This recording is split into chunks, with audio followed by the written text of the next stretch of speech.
Yetib borganida uning ustozi bo'lgan, piri bo'lgan Said Baraka Amir Temurga hukmdorlik ramzi bo'lgan yalov bayroq va nog'orani topshiradi. Hirot, Seyiston, Mazandaron shaharlarini egallaydi. Bundan cho'chigan boshqa shaharlar, ya'ni Sarax, Jom, Qavs, Sabzavor shaharlari jangsiz Amir Temurga taslim bo'ladi.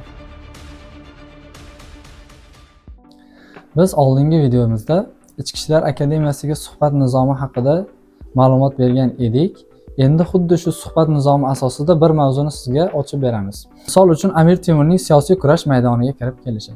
Xo'p, Amir Temurni dastlab tarjima holiga to'xtaladigan bo'lsak, Amir Temur 1336-yilning 9-aprelida Kesh, Xo'ja Ilg'or qishlog'i, hozirgi Yakkabog' tumani, Qashqadaryo viloyatida tavallud topgan.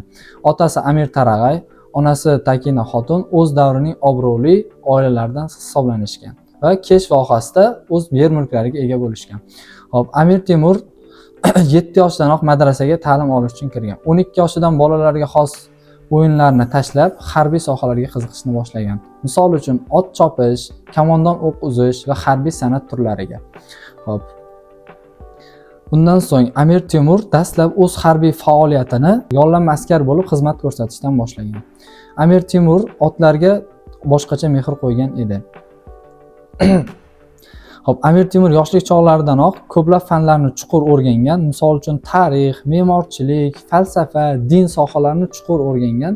Hop, Amir Temur bilan o'tirib suhbatlashgan arab faylasufi Ibn Xaldunning ma'lumotlariga ko'ra, Amir Temur Mo'g'ul, Turk, Arab, Fors xalqlarining tarixlarini chuqur o'rgangan va chuqur bilimlarga ega bo'lgan shaxs hisoblanadi. Amir Temurning siyosiy kurash maydoniga endigina kirib kelishiga qaraydigan bo'lsak, Amir Temur 14-asrning 50-yillarida Mo'g'ul nahridagi siyosiy vaziyatga qaraydigan bo'lsak, aynan shu vaqtda Mo'g'ullarning Mo'g'ul nahriga bosqinlari kuchayib bordi. Misol uchun 1360-61-yillarda o'zidagina Mo'g'ullar 2 marta Mo'g'ul nahriga yurish qilib talon-toroj qilishadi. Bu paytda hattoki Amir Temurning amakisi bo'lgan Amir Hoji Barlos ham Mo'g'ullarga qarshilik ko'rsata olmay Xuroson tomonga qarab qochadi. Ayni shunday bir vaziyatda Amir Temur 24 yoshida bo'lgan Amir Temur boshqacha yo'l tutadi va Mo'g'ulistonga borib, Kesh viloyatining dorug'asi, ya'ni hokimi lavozimini egallaydi. Shu tariqa Amir Temur siyosiy kurash maydoniga kirib keladi. Bundan so'ng Amir Temur Mo'g'uliston hukmdori Mo'g'ul nahriga Ilyos Xo'jani noib, ya'ni hokim etib tayinlab tashlab ketadi. Shundan so'ng Amir Temur va Ilyos Xo'ja o'rtasidagi munosabatlar bir-biriga qarama-qarshiliklar, ziddiyatlar kuchayib boradi. Shunday vaziyatda Amir Temur Balx hokimi Amir Husayn bilan birgalikda ittifoq tuzib, Mo'g'ullarga qarshi kurashni davom ettiradi. Ya'ni 1363-64-yillarda qator janglar bo'lib, 63-yilda yaqqol misol Qunduz shahri yaqinidagi jangda Amir Temur Mo'g'ullar qo'shinini tormor keltiradi va 1364-yilda Mo'g'ullarni Mo'g'ul nahridan surib chiqaradi. Shundan so'ng 1365-yilda bizga mashhur bo'lgan Loy jangi asosiy jangga aylanadi. Amir Temur g'olibona harakat qilib turgan bir vaziyatda Amir Husayn xiyonat yo'lini tutib, qo'shinini jang maydonidan olib chiqib ketadi va Amir Temur mag'lubiyatiga sabab bo'ladi. Bundan so'ng g'alabadan ruhlangan Ilyos Xo'ja Xo'jand va Jizzax shaharlarini osongina qo'lga kiritib, Samarqand shahriga yurish qiladi va Samarqandni osongina qo'lga kiritadi. Shunday vaziyatda bu paytda Samarqandda Sarbadorlar harakati bo'lib turgan edi. Ya'ni Sarbadorlar harakati, sar degani bosh degani, sardor, bador, ya'ni boshini dorga tikkanlar degan ma'noni anglatadi. Shunday vaziyatda Amir Temur siyosiy kurash maydonidan ozgina chetlatiladi.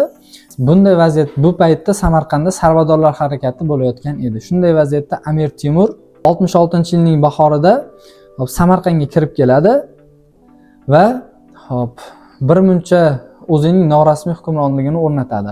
Shundan so'ng Amir Husayn va Amir Temur o'rtasidagi ziddiyat yanada kuchayib borib, 1366-67-yillar davomida Amir Temur va Amir Husayn o'rtasidagi ziddiyatlar bir nechta janglarda o'z ifodasini topadi. Shundan keyin Amir Temur Mo'g'ul nahrida o'z hukmronligini to'la o'rnatish uchun 1370-yilning bahorida Balx hukmdori Amir Husaynga qarab qo'shin tortadi. Xo'p, Termiz yaqinidagi Biyoq qishlog'iga yetib borganida uning ustozi bo'lgan, piri bo'lgan Said Baraka Amir Temurga hukmdorlik ramzi bo'lgan yalov bayroq va nog'orani topshiradi. Shundan so'ng Amir Temur 70-yilning iyul oyida Samarqandni egallab, Samarqandda katta qurultoy chaqirib, o'zini Samarqandning Mo'g'ul nahrining hukmdori deb e'lon qiladi va jamiki Chig'atoy ulusining Hop, vorisi deb e'lon qiladi Movarounnahrda yerlarning. Hop, Amir Temurning keyingi yurishlariga to'xtalib o'tadigan bo'lsak, hop, Amir Temur Xorazmni bosib olish uchun jami 5 marta yurish amalga oshiradi. 1372-yilda birinchi yurishini amalga oshirgan bo'lsa, 1388-yilga kelib to'la Xorazmni bo'ysundiradi. Shundan so'ng 1381-yilda Amir Temur Hirot, Seiston, Mazandaron shaharlarini egallaydi. Bundan cho'chigan boshqa shaharlar, ya'ni Sarax, Jom, Qavs, Sabzavor shaharlari jangsiz Amir Temurga taslim bo'ladi. Jangsiz taslim bo'lgan shaharlarga Amir Temur tegmagan va ularni talamagan. Shundan so'ng Amir Temur 1398-99-yillarda Hindistonga yurish qiladi va Hindistonni Dehli shahrini egallaydi. Shuningdek, Amir Temur Ozarbayjon, Iroq, Armaniston va Shom hududlariga 3 yillik, 5 yillik va 7 yillik yurishlarni amalga oshiradi. Amir Temurning eng mashhur janglaridan yana biri bu bevosita 1402-yilda Usmonlilar hukmdori bo'lgan Boyezid Yildirimga qarshi jangi, Anqara yaqinidagi jang. Ushbu jang 1402-yilning bahorida Anqara yaqinidagi Chubuq mavzeida bo'lib, Amir Temur Boyezid Yildirimning qo'shinini mag'lubiyatga uchratadi va Usmonli turklarning Yevropaga tahdidini oldini oladi. Hop, bu yurishlar Amir Temurning dovrug'ini butun Yevropaga tanitib, Amir Temur Yevropadan hattoki sovg'a salomlar ham qabul qiladi. Hattoki Ispaniya, Angliya, Kastiliya, Leon qirollari Amir Temurga maktublar yo'llaydi, rahmatlar aytib. Shundan so'ng Amir Temur To'xtamishxonga Oltin O'rda taxtini egallashda 1391-yilda yordam beradi va keyinchalik Amir Temur va To'xtamishxon o'rtasidagi munosabatlar yanada yomonlashib boradi. Bunga sabab To'xtamishxon Usmonli hukmdori va boshqa hukmdorlarning Amir Temurga qarshi qilayotgan fitnalariga bosh-qosh bo'layotganligi sabab bo'ladi. Shunday vaziyatda Amir Temur 1395-yilda To'xtamishxonga qarshi yurish qiladi. Hal qiluvchi jang 95-yilda Tarak daryosi bo'yida hal qiluvchi jang bo'lib o'tadi va ikki o'rtadagi hal qiluvchi jangda Amir Temur To'xtamishxonga qarshi otdan tushib, kamondan o'q uzish jang usulini qo'llaydi. Va bu usul davomida To'xtamishxonning qo'shini yoyilib ketadi va bundan foydalangan Amir Temur To'xtamishxonni mag'lubiyatga uchratadi. Hop, Amir Temurni tariximizda tutgan o'rniga keladigan bo'lsak, Amir Temur tariximizda Movarounnahr, Xorason va Xorazmni birlashtirgan va yirik davlat tuzgan hukmdor hisoblanadi. Amir Temur davlatni boshqarishda davlat yirik bo'lganligi uchun uni viloyatlarga bo'lib taqsim etdi. Ya'ni nabiralari, o'g'illariga viloyatlarni ulus sifatida bo'lib berib, ularni yirik davlatni boshqarishni afzal ko'rdi. Shundan so'ng davlatda Amir Temur 1404-yilning noyabr oyida Xitoyga 100 ming kishilik qo'shin bilan yurishga yo'lga chiqadi. Hop, bundan so'ng 1405-yilning 18-fevralida Amir Temur O'tror shahrida to'satdan vafot etadi. Amir Temur hayotlik davridayoq uning harbiy san'at va davlat boshqarish uslubiga bag'ishlangan maxsus asarlar yaratildi. Shu jumladan Temur tuzuklari asarida Amir Temurning shunday jumlalar bor. Davlatni boshqarishda davlat ishlarining 9 ulushini kengash, mashvarat, tadbir bilan, qolgan bir ulushlarni esa qilich kuchi bilan amalga oshirdim deydi.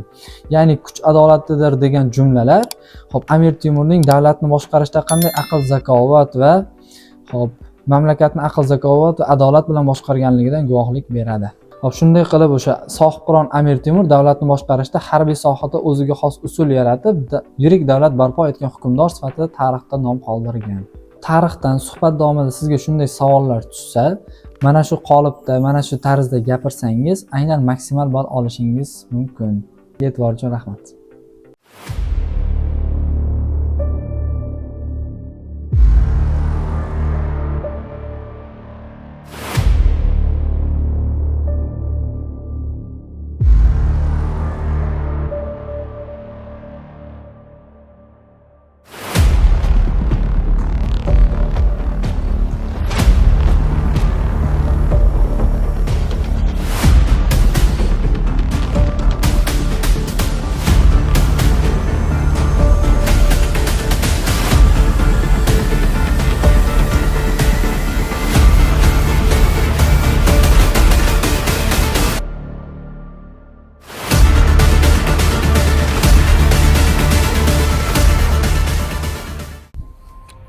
Demak, bu DX akademiyasining qabul nizomi. Bunisi Ichki ishlar akademiyasining qabul nizomi. Bu Jamoat xavfsizligi universitetining qabul nizomi. farzandingizni olib qolishimiz uchun yagona shartimiz bor. Bu eti bizga, suyagi sizga.